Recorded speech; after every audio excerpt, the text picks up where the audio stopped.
Hello friends, subscribe button पर click करें और साथ दिए गए बेल आइकन पर भी क्लिक करें ताकि आपको मेरे चैनल की तमाम अपडेट्स वक्त पर मिल सकें। आज किसान भाइयों से खुसूसी बात करनी है उनके 6 फरवरी के ऐलान के बारे में। जो तस्वीरें हमें सैटेलाइट से वसूल हो रही हैं उनके मुताबिक नरेंद्र मोदी ने दिल्ली के किसानों के लिए बिलखसूस और भारत के किसानों के लिए बिलअमूम जो प्लान तैयार किया हुआ है वो इंतहाई ख़तरनाक है। उसकी तस्वीरें जो हमें मिली हैं वो मैं आपसे शेयर भी करूंगा, लेकिन जानना ये चाहता हूं कि आखिर नरेंद्र मोदी इस हद तक क्यों आ गया कि वो इतने बड़े पैमाने पे नस्ल कुशी करना या एक अक़लियत को टारगेट पे रखने पे उतर आया है। क्या वो अखंड भारत की सोच को अमली जामिया पहनाने के लिए ऐसा कर रहा है, या वो अपने 5 भाइयों के लिए ऐसा कर रहा है जो 5 भाई अंबानी, अडवाणी, मित्तल, अंबानी और इस तरह के हैं। अगर तो वो अखंड भारत की सोच और जो उन्होंने हथकंडे इस्तेमाल किए हुए हैं उनसे तो ऐसा ही लगता है जैसा कि सिंघू बॉर्डर पर उन्होंने किसानों के साथ किया। आखिर वो कौन लोग हैं जो वहां पत्थरबाजी करते हैं और दिल्ली की पुलिस उन्हें रोकती भी नहीं है? आखिर कौन लोग हैं जो दिल्ली के बॉर्डरों पे जाके, जहां किसान पुरअमन पिछले 3 माह से बैठे हुए हैं, 2 माह तो उन्हें बॉर्डर पे बैठे हुए हो गए, 3 माह वो पंजाब में बैठे हुए, तो उन्होंने एक फूल तक नहीं तोड़ा और एक पत्ता तक नहीं तोड़ा, वहां नुकसान नहीं किया। तो आखिर क्या मामला है कि हुकूमत इस नहज पर उतर आई है कि किसानों को जत्थों की शक्ल में जाते हैं लोग और किसानों पे पथराव करना शुरू कर देते हैं। ये वो सायरन है, ये वो निशान है कि जब आप पिछली हिस्ट्री को देख लें तो मालूम हो जाएगा कि किसी भी अकलियत को जब ये नस्ल कुशी करते हैं तो उससे पहले ये ऐसे ही हरकतें करते हैं, उससे पहले ये ऐसे ही मामलात करते हैं कि वहां ये चंद जत्थों की शक्ल में लोग जाते हैं और वहां से फिर नस्ल कुशी के मामले शुरू कर देते हैं।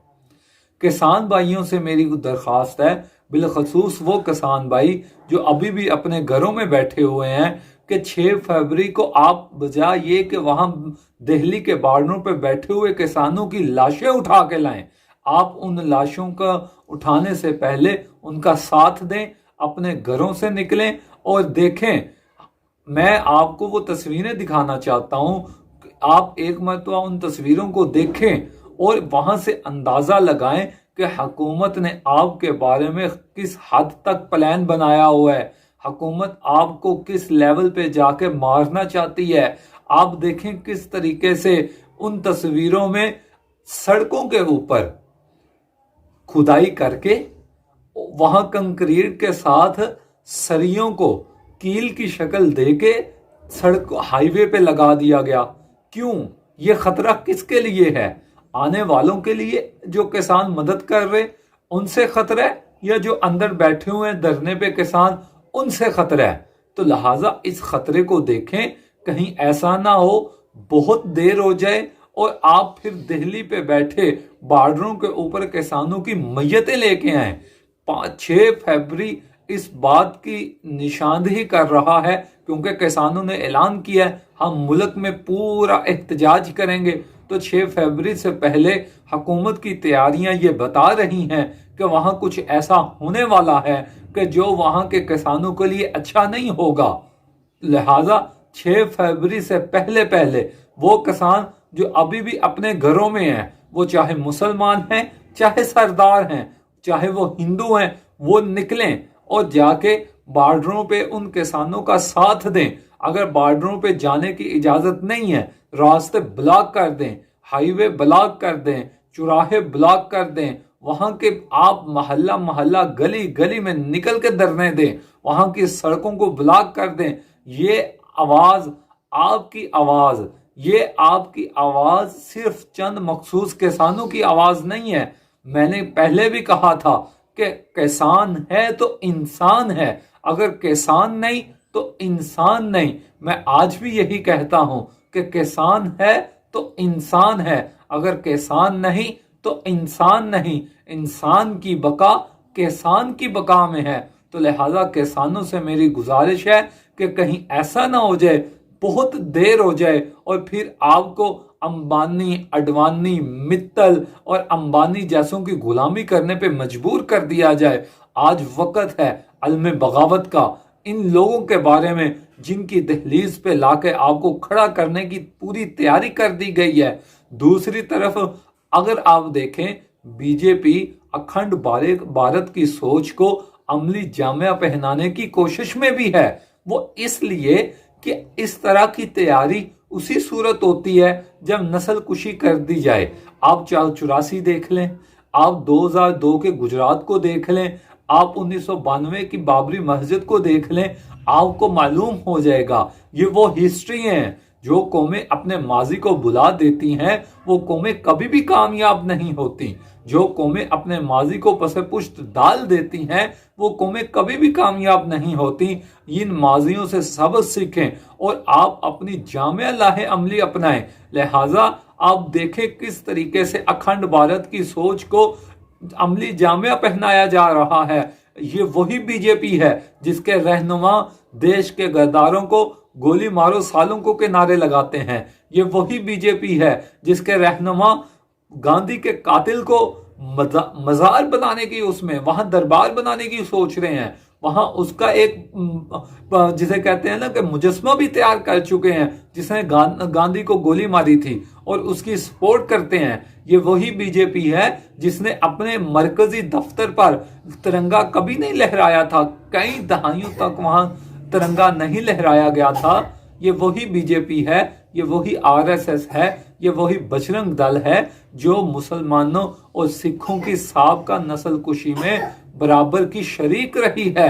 वहां बल्कि अमली तौर पे अगर किसी ने वो किया है तो इसी ने किया है।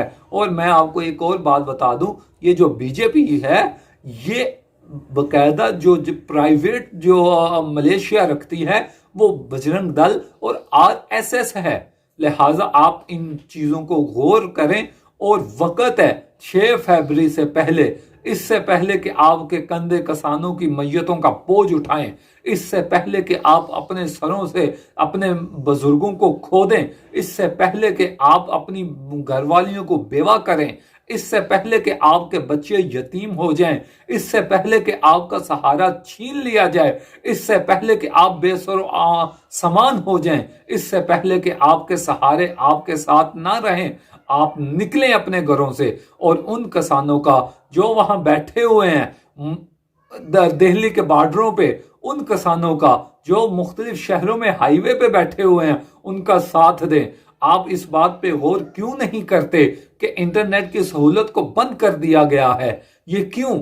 ये कश्मीर, भारत के अंदर दूसरा कश्मीर क्यों तैयार किया जा रहा है जहां इंटरनेट की सहूलत खत्म कर दी गई है? यहां तक के किसान जो बैठे हुए हैं, आप उस चीज को महसूस करें कि उनका पानी तक बंद कर दिया गया है। ये कौन है जो इंडिया की बीजेपी की हुकूमत में यजीद बैठे हुए हैं? ये कौन है जो शिमर बैठे हुए हैं जिन्होंने वहां बैठे हुए बुजुर्ग किसानों का पानी बंद कर दिया, वहां बैठे हुए बुजुर्ग किसानों की बिजली को काट दिया गया, वहां बैठे हुए बुजुर्ग किसानों की सहूलियात को खत्म कर दिया गया, मशीनें जो उनके कपड़े धोने के लिए थी उनको तोड़ दिया गया, वहां वो जो देसी तरीके से पानी गर्म किया जाता था उन सहूलियात को खत्म कर दिया गया।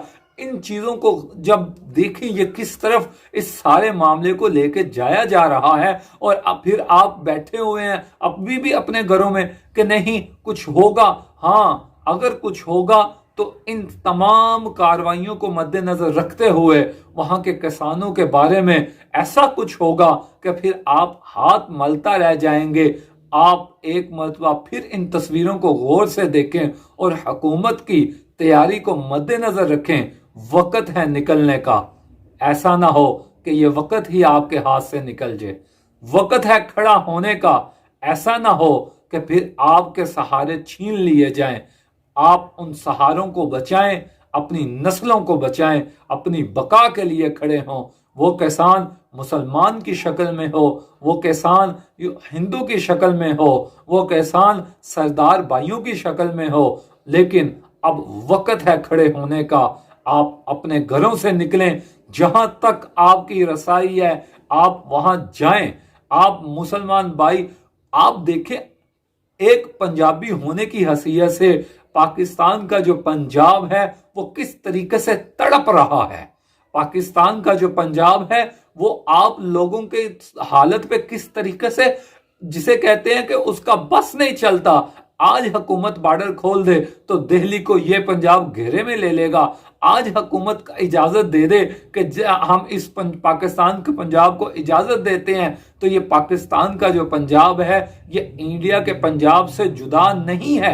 ये उसी तरह तड़प रहा है जिस तरह आप अपने घरों में बैठे तड़प रहे हैं, जिस तरह आप सड़कों पे बैठे तड़प रहे हैं, जिस तरह आप धरने पे बैठे तड़प रहे हैं। इसी तरीके से ये पंजाब भी तड़प रहा है।